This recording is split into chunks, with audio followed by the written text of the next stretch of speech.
Boa noite aos nossos amigos que estão nos acompanhando a partir de agora pela internet. Eu não sei se eu estou terminando o culto ou estou começando agora. É difícil explicar para você que está assistindo agora o que está acontecendo. Já são quase 9 horas, eu acho que você devia estar pensando que não ia ter o culto. Na verdade, já aconteceu bastante coisa. Eu preparei um montão de coisa. Eu preparei um texto bem legal, palavras com um fundamento bem interessante, mas o senhor falou para eu pregar sem o iPad hoje, eu vou fazer isso.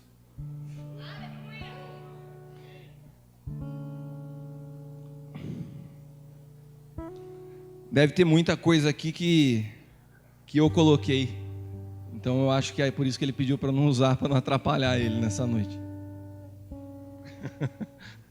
Eu gosto muito quando Deus faz isso comigo, porque eu não sei nem por onde começar.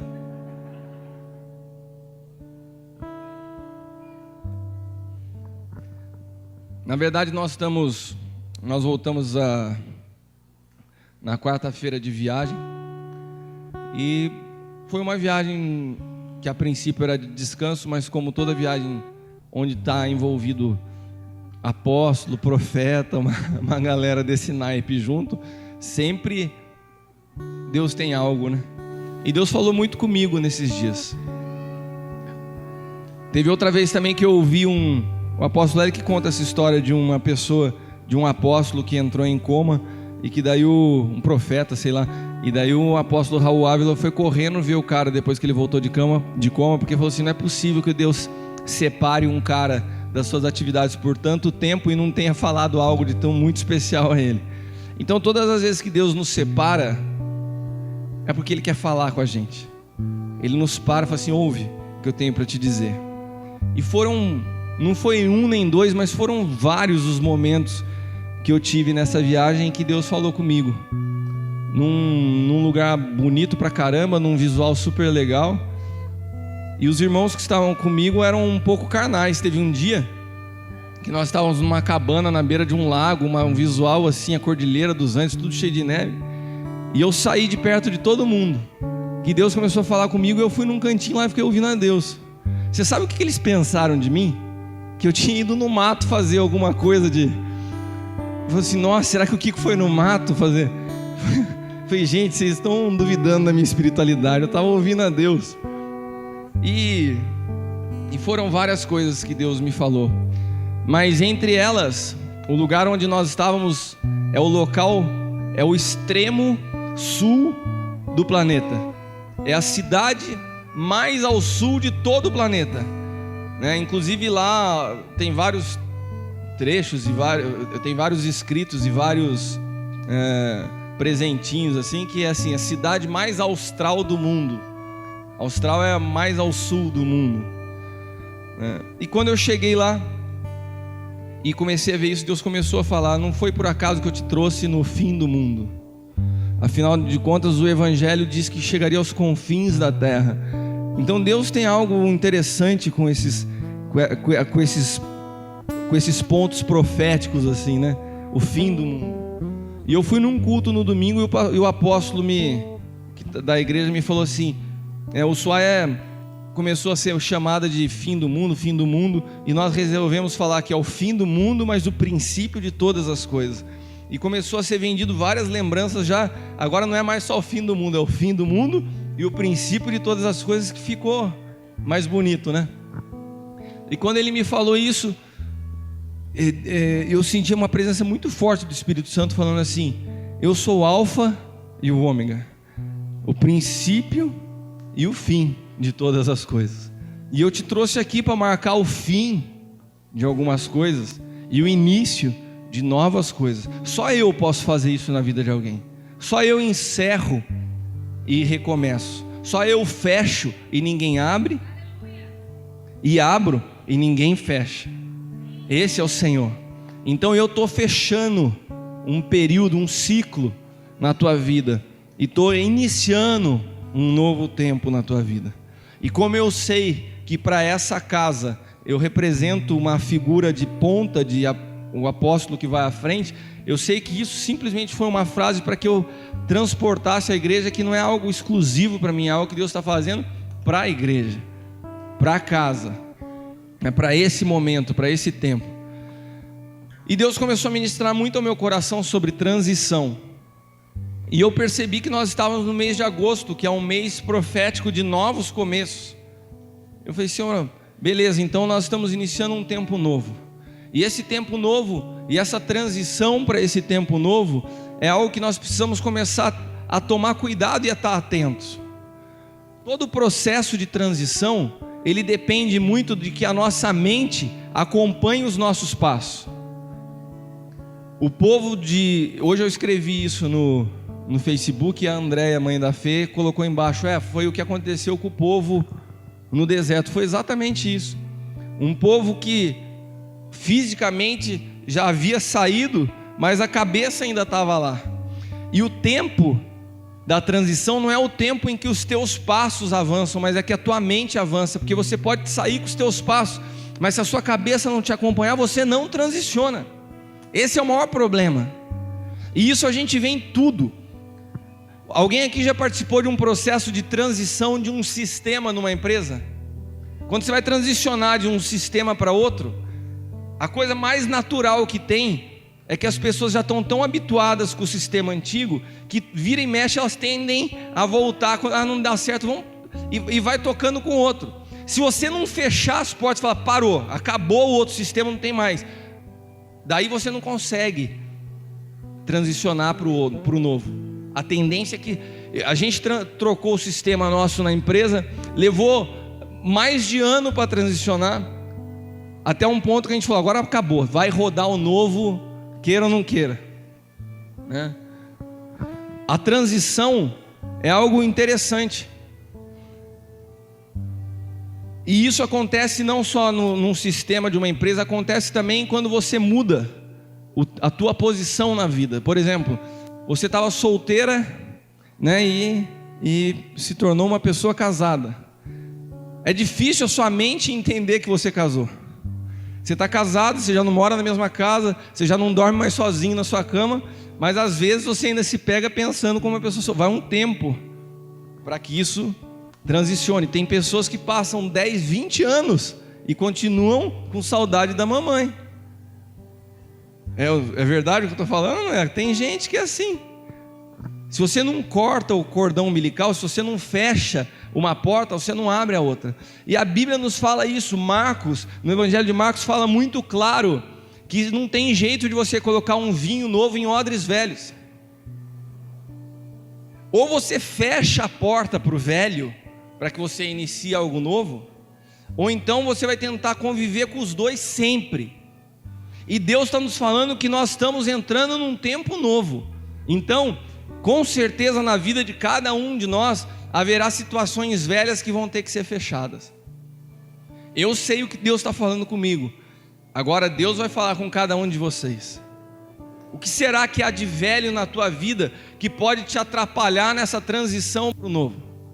E quando você transiciona do velho para o novo, e de um patamar baixo para um mais alto, você aumenta a velocidade. Quando você sai de um patamar mais alto para um mais baixo, você diminui a velocidade. Eu vou te explicar. Se você pegar a figura de José, quando foi vendido como escravo, ele saiu de uma posição de um cara extremamente diferenciado, cuidado com carinho, com uma veste diferente, alguém que era o preferido do pai. Ele saiu dessa condição privilegiada para uma condição de escravo. Ele subiu ou desceu de posição? Ele desceu de posição. Nesse momento, as coisas que acontecem de José parecem que acontecem em câmera lenta. O tempo não passa, os dias vão nos consumindo, e é isso que acontece quando a gente passa de um nível para outro mais baixo. E esse nível mais baixo não quer dizer que é o diabo que te jogou ali. Às vezes Deus nos faz passar por esses níveis, sair de uma posição e para outra, para nos preparar para níveis mais altos. Mas é fato que esses níveis mais baixos, as coisas acontecem com uma velocidade mais lenta. Os erros que você comete nesses níveis mais baixos são erros que produzem estragos menores, porque você já está lá quebradão, moidão, né? Agora, quando você sai de um nível mais baixo e Deus coloca você num nível mais alto, a velocidade aumenta. Eu estou falando tudo isso no Espírito. Isso foi algo que Deus ministrou a mim e eu estou compartilhando com você. Eu peço até que vocês tenham paciência comigo, que eu fundamentei tudo isso na Bíblia, mas nessa noite aquilo que Deus falou comigo, eu estou falando do jeito que Ele falou, porque Deus faz assim comigo, o Marcos Gleison, que é um mestre.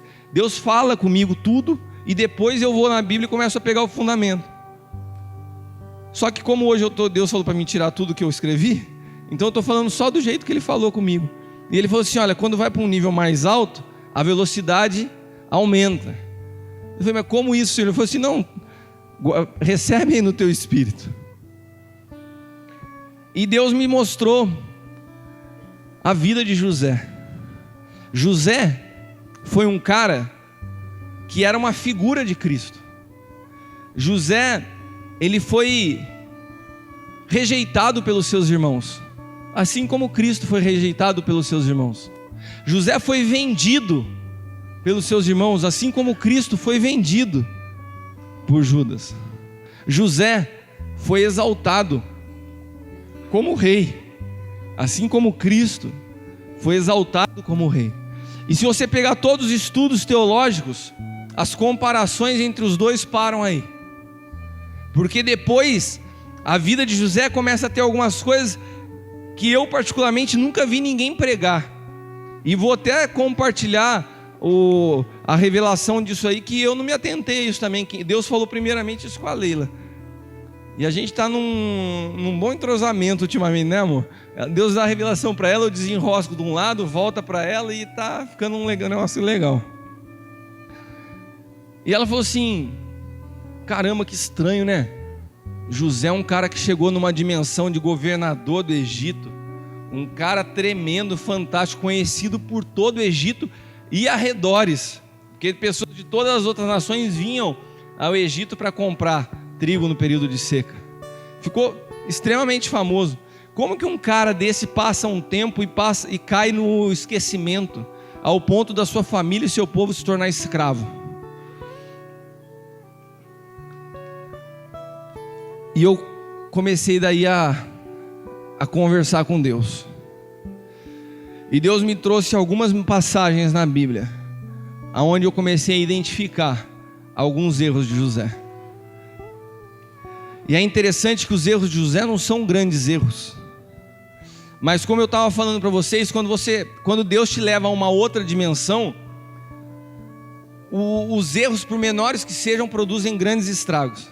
Quando você está com velocidade maior, qualquer coisinha errada é um grande estrago.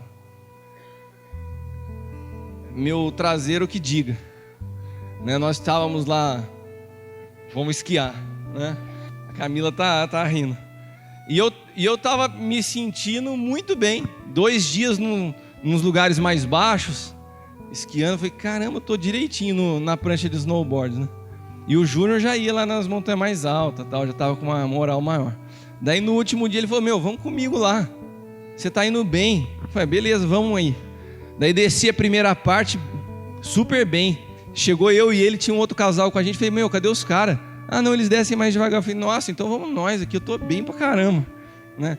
Daí desci a primeira parte, subi o primeiro teleférico, fui no morro mais alto lá, desci a primeira parte, chegou eu e ele lá. Falei, nossa, eu tô acompanhando o Júnior, eu tô bem pra caramba. E os caras ficaram pra trás. Daí começou uma descida um pouco maior. E os meus problemas começaram. Eu caí uma vez, né? Caí uma segunda vez para trás. Daí eu já comecei a sentir uma dor um pouco desconfortável, né? Já estava meio dolorido. Daí eu peguei e falei assim, agora eu vou impulsionar um pouco mais o meu corpo para frente, porque eu não quero cair para trás. E eu peguei uma certa velocidade, né? Eu vou com a perna esquerda na frente e fui. E daí quando eu vi que estava pegando muita velocidade, eu falei, vou frear. Eu levantei o pé assim, ela foi fazendo. Só que eu já estava cansado e eu cometi um leve deslize, que foi voltar meu pé assim no meio da descida. A prancha embicou Eu acho que eu voei uns 2 ou 3 metros, mas numa descida você projeta isso, né? E eu aterrisei de peito, puf, né? Voou óculos para um lado, gorro para um outro, né? Só que todo mundo descendo, todo mundo passando, você já, opa, não, o Júnior parou, cara, tá tudo bem aí? Eu meio sem voz, não, tá beleza. Mas até agora, quando as pessoas vêm me abraçar, eu falo, toma cuidado com o meu peito esquerdo que tá doendo até hoje. Só dói quando eu respiro, só dói quando eu vou tossir. Ou seja, o tempo inteiro eu lembro dessa queda. Um vacilo que eu cometia toda hora quando eu estava nas descidas mais baixas. Toda hora eu fazia isso, cansava a minha perna, eu voltava, mas era mais baixo. Quando eu estava na mais alta, na mais rápida, um vacilo desse quase quase enfiou minha costela para dentro. Sabe por quê? Porque tem mais velocidade.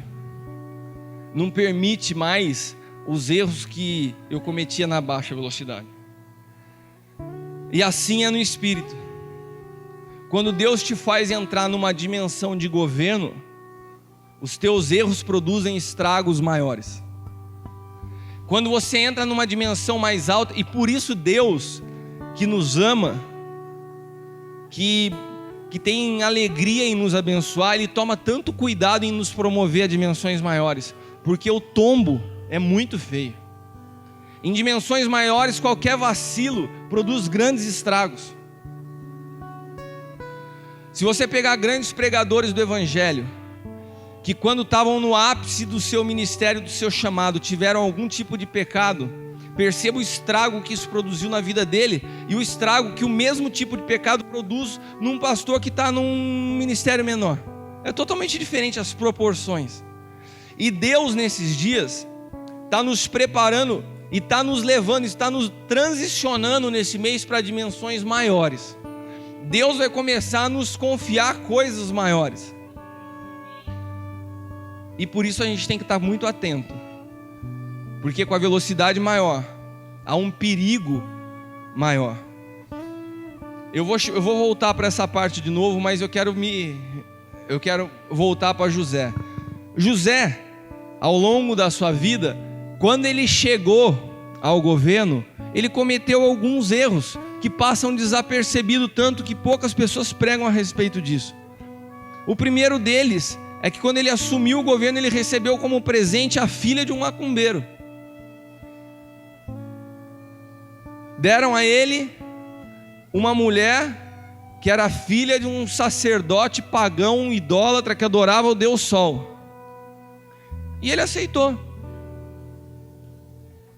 A gente às vezes lê isso na Bíblia e acha normal. Não, o cara ganhou de presente lá a esposa. Não. Ele podia ter falado, não, olha, obrigado aí, ô Faraó, mas a cultura do meu povo, se o senhor me permite, eu vou escolher uma israelita, uma filha da família lá do meu pai, que tem a mesma fé que eu, afinal de contas, ela vai participar comigo da educação dos meus filhos. Mas ele aceitou. Você não vê em nenhum momento da Bíblia se referindo isso como um pecado. Você também não vê em nenhum momento a Bíblia falando que essa mulher se converteu ou não se converteu. Mas você vê José dando nome aos seus filhos que foram gerados com ela, de Efraim e Manassés. Então, ou seja, José preservava a sua fé, ele conservava a sua fé. Mas eu creio, e Deus me falava, que José, ao momento que assumiu o governo, o tempo que ele demandava para governar era muito. Ou você acha que não? Quanto tempo seus filhos permaneciam com a sua mãe e quanto tempo seus filhos permaneciam com José? Quem você acha que exercia mais influência sobre a vida de Efraim ou Manassés? A esposa, a mãe ou o pai? E os seus filhos foram crescendo dessa forma. Você vai ver o que isso vai gerar lá na frente. Se Deus me permitir, eu leio só para a gente poder ver lá na frente o que aconteceu com esses meninos. Mas há algo também interessante. José, nesse período que ele recebe o governo de todo o Egito, ele começa a administrar, então no período de abundância, ele começa a acumular grãos. E todo mundo olha para ele e fala, meu, você está louco, maior fartura, por que você está Não, é a visão que Deus me deu, o tempo de 7 vacas gordas, e é nesse tempo que eu vou me preparar para as vacas magras. E ele começa a acumular, e faz grandes espaços para armazenagem, começa a acumular grãos. E de repente entra um período de seca. E naquele período de seca, diz que todos os povos vinham até José para comprar dos grãos que ele tinha acumulado no período de fartura. Até aí, beleza. Ele vendia e estava enriquecendo a Faraó. Ele trocava, estava enriquecendo a Faraó. Ele trocava por gado, até aí tudo bem. Mas chega um momento que a Bíblia relata que ele começa a escravizar as pessoas.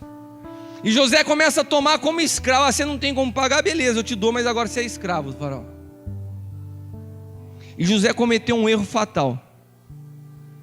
Foi Deus que deu a ele a revelação do sonho, foi Deus que colocou ele como administrador, mas Deus jamais permitiria que um filho dele escravizasse a outros.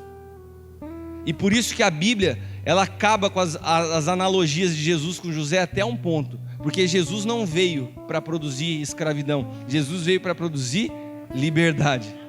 Mas José, no período do ápice do seu governo, ele iniciou o processo de escravidão no Egito. Eu quero que você reflita, porque nos locais onde Deus vai te levar, nas dimensões onde você vai alcançar, aquilo que você vai gerar, aquilo que você vai produzir, as sementes que você lançar, pode ser que você nem perceba as consequências dela, pode ser que você nem venha colher as consequências dela, mas elas vão produzir um legado de destruição e morte. A família de José se tornou alvo de uma semente errada que ele semeou. José começou a implantar a escravidão. O que seus familiares escolheram? Se tornaram escravos. Se tornaram escravos. E se tornaram escravos, mas mais do que isso, perdeu-se completamente o legado de um homem que foi extremamente grande num período da história. Foi esquecido. Você quer que o teu nome seja esquecido? Você quer que as coisas que Deus faça com você se acabem, pereçam? Você quer que os momentos em que Deus te levantar em altos níveis, tudo que você fizer, e quando eu falo altos níveis, a gente vai chegar aí. Tem gente que quando fala nisso só pensa em dinheiro. Eu estou falando que nós estamos adentrando uma outra dimensão. E a principal coisa dessa nova dimensão é entender o real valor das coisas. Eu não estou falando aqui de dinheiro. Dinheiro no reino de Deus é chamado como acréscimo. A Bíblia fala, quando você busca o reino em primeiro lugar, o reino de Deus e a sua justiça, as demais coisas são acrescentadas. Quais são as demais coisas? É tudo que o dinheiro pode comprar. Ou seja, tudo aquilo que o teu coração se preocupa, para Deus é acréscimo. A dimensão que Ele está querendo te levar é outra. A dimensão que Deus está querendo nos levar nesses dias é reino. A dimensão que Deus quer nos levar nesses dias é algo que o dinheiro não pode comprar. É algo que os grandes empresários com todas as suas fortunas não conseguem produzir. Quer ter paz, quer ter alegria, quer ter vida, independente das circunstâncias, quer ter relacionamento com Deus, é entender o que Ele está falando, é ouvir sua voz. Tem coisa mais maravilhosa do que ouvir sua voz? Tem coisa mais maravilhosa do que você sai numa viagem, vai passear, está com seus filhos, sua família, e Deus fala assim: eu quero falar com você um minuto. Fala, beleza, Deus. Você se retira e Deus começa a falar com você audivelmente, num visual de cinema. Você olha assim e fala, caramba, parece pintado à mão por Deus. E Ele falando. Tem coisa mais maravilhosa que isso? Deus querer falar com você, Deus querer te revelar o que está para acontecer. Isso não tem preço. E José cometeu esses erros. Ele transicionou muito bem para baixo. Preste atenção nisso. Quando ele transicionou para baixo, porque tem gente que quando transiciona para baixo, reclama, murmura, por que isso comigo? Porque cadê Deus nesse momento? Para baixo, José foi muito bem. Estava lá no poço, não murmurou, foi vendido como escravo, continuou fiel. A Bíblia fala que Deus era com ele, mas quando ele transicionou para cima, ele foi bem até um ponto. Chegou um momento que ele perdeu a mão do seu governo. ele perdeu a mão quando ele resolveu escravizar. Deus não criou o homem para ser escravo. E Deus não admite que a gente se coloque como opressor sobre a vida de ninguém. É por isso que Deus abomina a usura. Pessoas que vivem de agiotagem. Porque isso é uma opressão. E Deus não estabeleceu isso. E José então tem o seu nome esquecido. A Bíblia fala que o faraó que assumiu depois o governo esqueceu de quem é, não conhecia José. Agora o que me chama a atenção é que um cara tão grande como ele, e que todos os seus irmãos se prostravam diante dele, os seus filhos não tiveram o mesmo destino que ele. Se Deus produz, se Deus te coloca numa dimensão de governo de reino, e a Bíblia fala que como pais espirituais nós somos plataforma de lançamento dos filhos, ou seja, o meu filho, ele tem que ter como piso o teto que eu cheguei no meu relacionamento com Deus. O meu filho tem que ter como piso o patamar de revelação e de conhecimento que eu cheguei na minha vida. Dali ele parte para frente. Esse é o papel do pai, de lançar o filho. O que acontece na vida de José? Que os seus filhos Manassés e Efraim se tornam dois mimados, se tornam dois covardes, se tornam dois medrosos. Eu não vou ler porque Deus falou para eu não ler, mas se você pegar a Bíblia no momento, no livro de Josué, quando eles adentram a terra prometida, e que tem as 12 tribos, e que Josué começa a dividir as porções da terra para cada família, chega na tribo de Manassés e Efraim. E daí quando chega na tribo de Manassés e Efraim, eles dão uma porção de terra a eles, e eles falam assim: mas Josué, nós somos um povo muito numeroso, e você nos deu uma terra muito pequena. Daí Josué fala para ele assim: não, mas eu dei para vocês, e nas suas terras tem montes, com árvores, bosques, vocês podem avançar por lá e ampliar as suas terras. Daí eles respondem assim: não, mas lá tem os gibeonitas e não sei o que lá mais, e outros povos que habitam naquele lugar. Daí Josué fala para eles: e daí? Vocês são fortes, vocês são numerosos. Ele falou: não, Josué, mas a gente quer uma outra terra. Ele falou: não, vocês entram lá, tiram esses povos, batalham e conquistam se vocês querem mais terra. Os filhos de José, o cara que se transformou num governador do Egito, um cara que se transformou num cara grande, poderoso, os filhos dele se transformaram em dois mimados, sabe, receberam tudo de mão beijada na vida, e quando chega no momento fala: você tem que conquistar. Não, dá pra gente, não, você tem que, não quero avançar, é muito monte, não quero guerrear. O que acontece na vida de um homem que não consegue deixar um legado para os seus filhos? Um homem que foi um conquistador, um homem que produziu riqueza, um homem que se transformou na primeira pessoa do governo no Egito, vê os seus filhos ao longo da história se transformar em duas pessoas que não sabem guerrear, duas pessoas que não sabem avançar. Sobre a vida de Efraim e Manassés tinha influência sem dúvida alguma da esposa. Sobre a vida de Efraim e Manassés tinha a ausência de um pai que estabeleceu o governo, mas não sobre teu equilíbrio com a primeira área de governo que Deus exige de qualquer homem, que é a sua casa. Não tem como você governar um povo, e a Bíblia fala isso. O ministro governe primeiramente bem a sua casa, para depois governar a casa de Deus.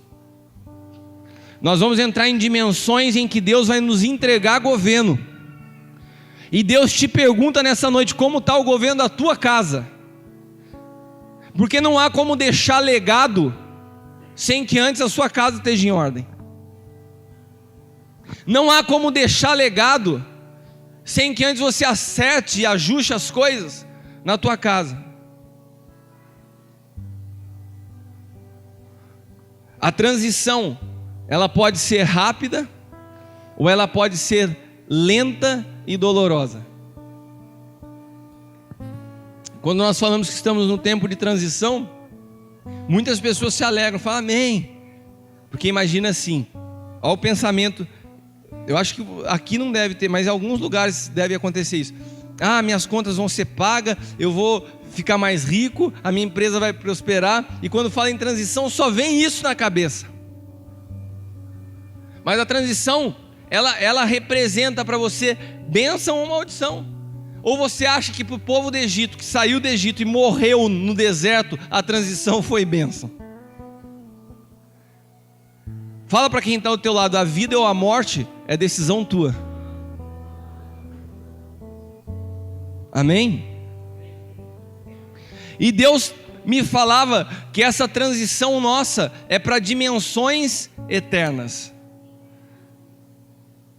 Nós estamos transicionando em dimensões eternas. Nós estamos tocando em áreas eternas. Nós vamos começar a lidar com valores eternos. Nós vamos começar a entender o que são sementes eternas. Eu não sei, e quando eu falo isso, meu coração enche. O mundo não sabe nada disso. As pessoas desconhecem o que são sementes eternas. José desconhecia o que era uma semente eterna.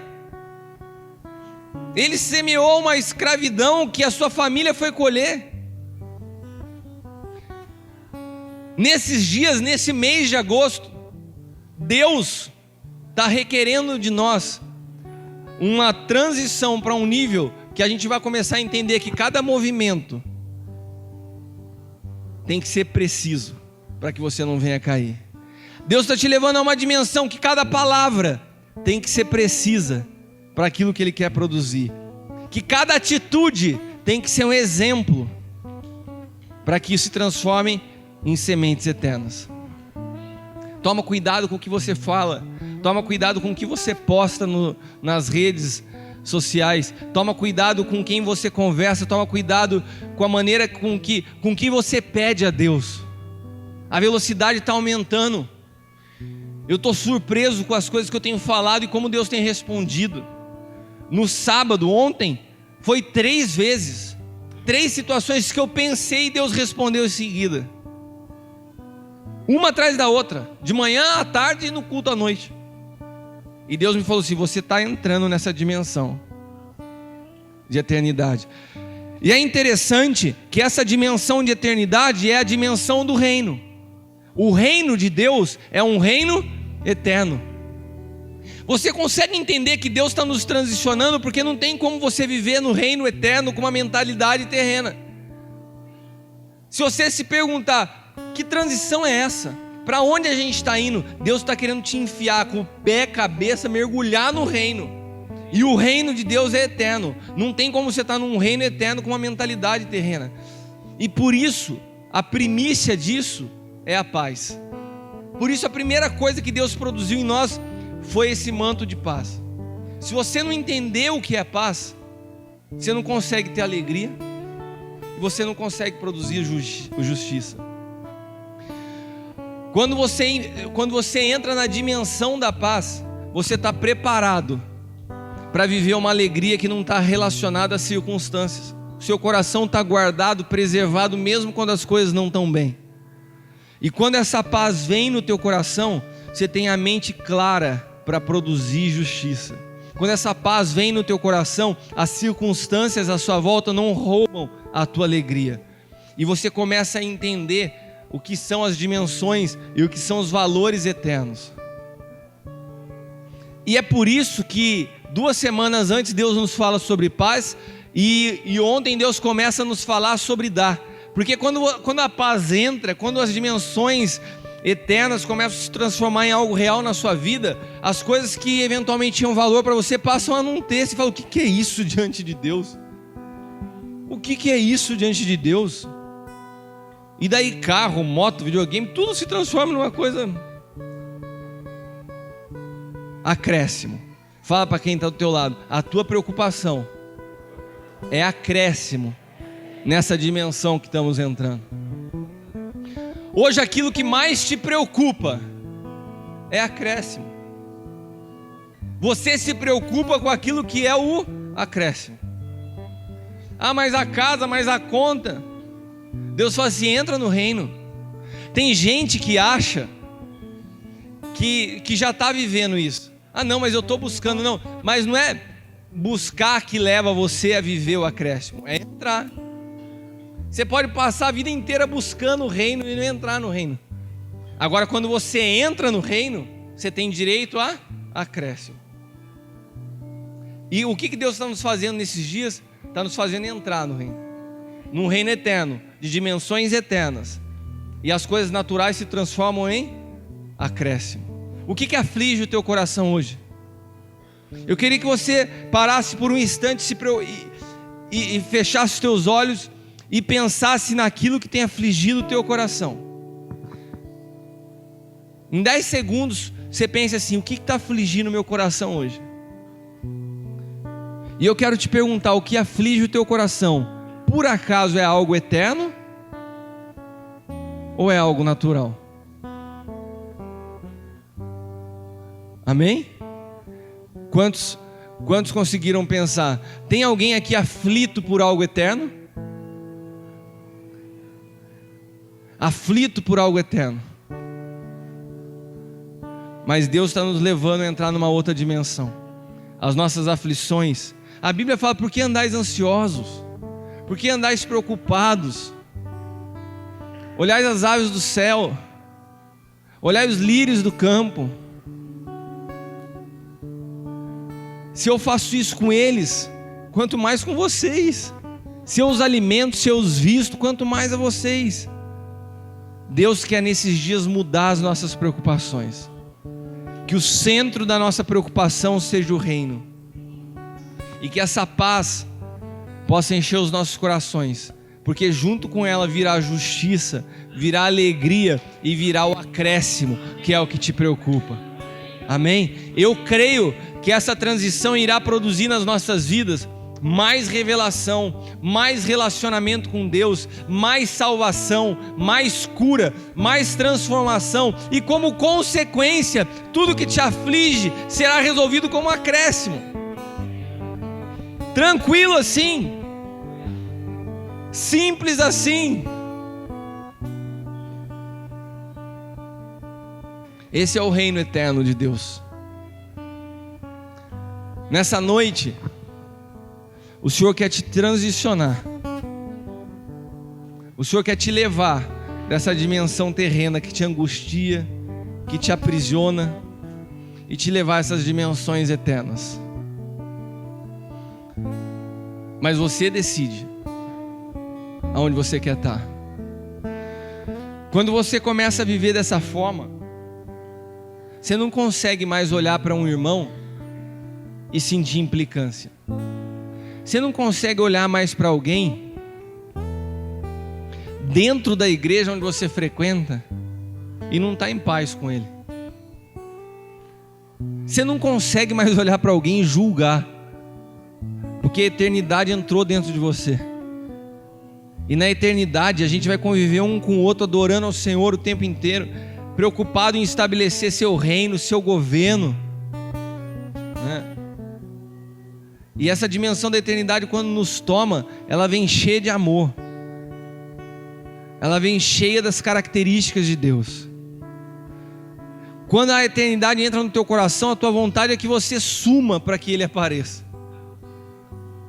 Você não pensa mais no seu eu. Você não pensa mais. Eu estava falando para o Alan, eu falei assim, eu ministrei algo para ele esses dias, que depois eu precisava ministrar para o Ministério do Louvor. Você não sente mais a pressão. Olha, você tem que subir e fazer diferença, hein? Porque a pessoa sobe para adorar já com um peso assim, caramba, o que eu tenho? Eu falei, cara, é você e o Senhor. Eu vejo pessoas que vão ministrar e falam assim, nossa, é um congresso, eu tenho que trazer uma palavra. Eu estou nem aí se é congresso, se é a minha casa, se é onde eu vou. Esses dias Deus me falou assim, eu falei, Senhor, o que eu prego lá na Colômbia? Deus falou assim, o que eu quiser que você fale. Já pensou se Deus fala para eu largar o iPad lá também? Fala lá o que eu quiser que você fale. É o nome dele, é por ele, é por meio dele e é para ele que são todas as coisas. Glória, pois, a Ele eternamente. Amém? Aleluia!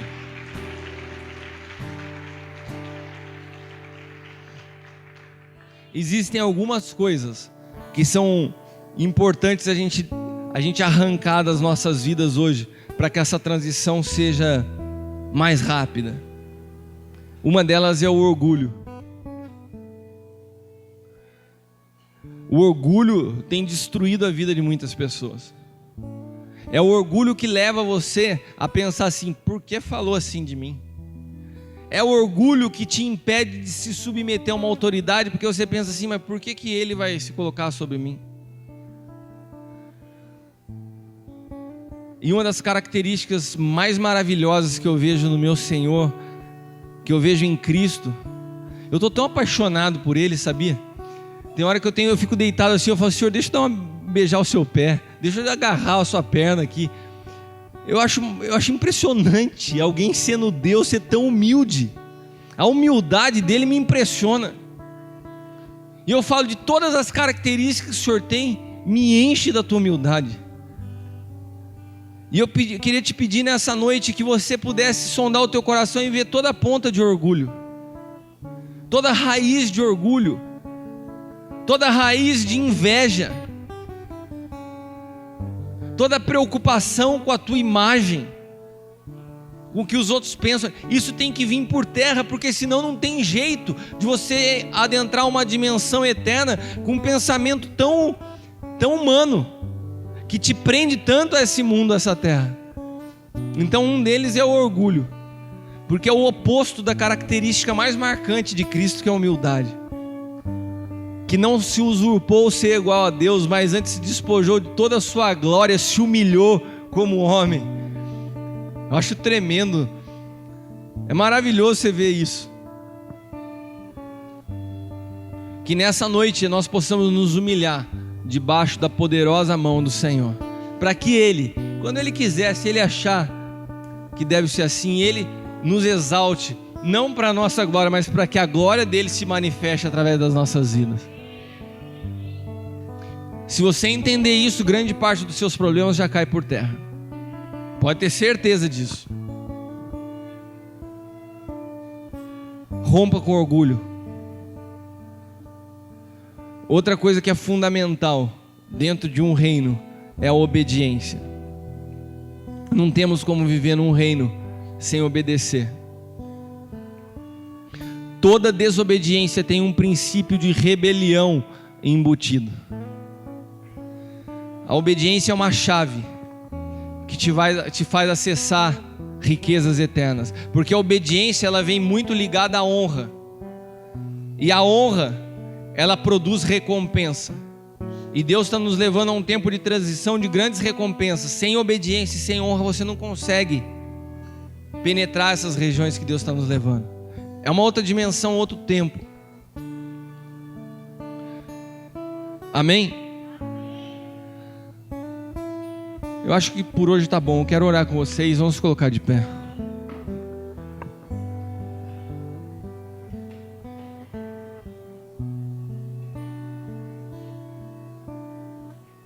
Eu não quero nessa noite ficar relatando coisas que devem ser ajustadas na sua vida. Eu creio de verdade na presença do Espírito Santo nesse lugar, e Ele tem falado com você. Eu sei que Ele falou com você na hora do louvor, como falou comigo. Eu sei que Ele falou com você na hora da oferta, como Ele falou comigo. E eu sei que Ele falou com você na hora da palavra. Você sabe que nós estamos entrando em dimensões eternas. Você sabe que nós estamos transicionando para tempos em que a gente tem que tomar cuidado com cada coisa na nossa vida, porque elas vão se transformar em sementes eternas. Se um homem como José, tão fiel, tão abençoado, cometeu erros que produziram tão grandes estragos, Deus está nos avisando nessa noite: prepara o teu coração, para que os lugares onde você vai entrar, você não produza morte para as próximas gerações. E nessa noite, você sabe melhor do que eu aquilo que você precisa se despojar, aquilo que você precisa arrancar, aquilo que ainda te atrapalha de viver e de receber uma mente eterna, dimensões eternas. Nós só alcançamos isso no Espírito. aquilo que ainda é carne, aquilo que ainda tem cheiro de morte, de pecado na sua vida, precisa ser abandonado. E o Senhor te fala isso nessa noite. Se você precisa e se você deseja entrar nessa outra dimensão e deixar de lado tudo que te atrapalha para viver isso. Eu não sei você que é jovem, você que é adolescente, o que te atrapalha? Às vezes somente em namoro, somente em sair, coisas tão pequenas, tão mesquinhas. Uma mente às vezes tão podre. Você sabe que quando você entra nesse nível de relacionamento com Deus, o pecado é uma coisa interessante que você não tem nem coragem de pensar em pecar, porque a presença de Deus te envolve de uma forma tão poderosa, que você fica constrangido com a presença dele. Então permita que a glória de Deus te envolva para que você possa sentir repulsa pelo pecado. Mas pode ser que você já esteja vivendo um outro tempo, e o seu conflito hoje seja com as suas contas, a sua preocupação seja com as suas finanças, o que vão falar de mim, e a minha empresa, e o meu negócio. Gente, o que a gente vai construir de valor eterno se preocupando com essas coisas? Aonde você quer gastar os seus dias, o seu intelecto?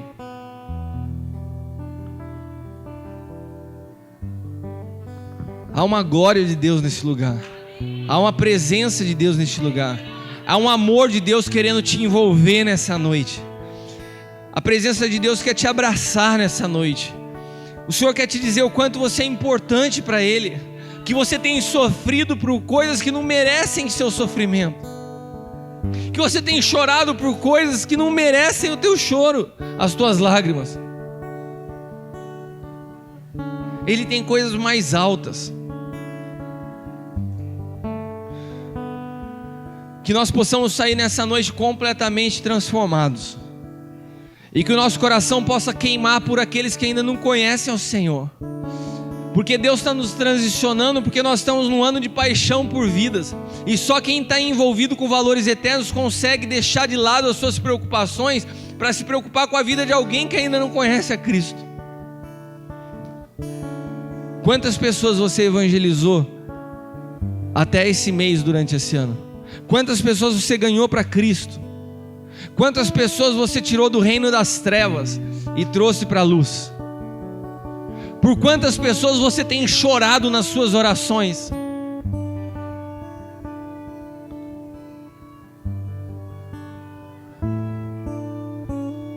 Se você quiser se prostrar diante do Senhor, se você quiser se humilhar diante do Senhor, se você quiser falar: Senhor, eu me rendo a Ti nessa noite, me leva a outra dimensão, me leva a outra realidade, me faz adentrar em valores eternos. Se você deseja isso para a tua vida, se prostre diante dEle nessa noite. Saia do teu lugar, se lance na presença dEle, vem aqui. Aleluia. Eu quero orar por você que está em casa. Que o Espírito Santo de Deus possa te tocar. Se eventualmente você não conhece a Cristo, se você tem vivido nessa sociedade tão perversa, tão podre, e se você quiser entregar a sua vida a Jesus mesmo na sua casa, eu quero orar por você. Eu não sei por que eu estou falando isso, eu tenho a sensação no meu espírito que existem pessoas que estão nos assistindo hoje que nunca entregaram a sua vida a Jesus. Eu sinto que tem pessoas nos assistindo que nunca entraram numa igreja evangélica, mas nessa noite o Senhor está te vendo, na sua casa. Pode ser que você esteja até escondido no seu quarto para ninguém ver que você está assistindo um culto, mas Deus está te vendo. Ele conhece o teu coração, o seu coração deve estar queimando no seu quarto nessa hora. Assim como você que eventualmente está nos visitando e está aqui nessa noite e ainda não entregou a sua vida a Jesus, e você fala: eu quero isso para a minha vida, eu quero um outro estilo de vida. Então repita comigo: Senhor Jesus, nessa noite eu reconheço que Tu és o Filho de Deus, e eu Te recebo como meu único e suficiente Salvador. Eu entrego a minha vida ao Senhor, Te peço perdão dos meus pecados, E eu quero iniciar hoje uma nova vida contigo. Uma vida fundamentada em valores eternos. E quero fechar a porta daquilo que é velho na minha vida, para que um tempo novo se inicie a partir de hoje. Em nome de Jesus. Amém. Amém. Você que está nos assistindo, que Deus te abençoe.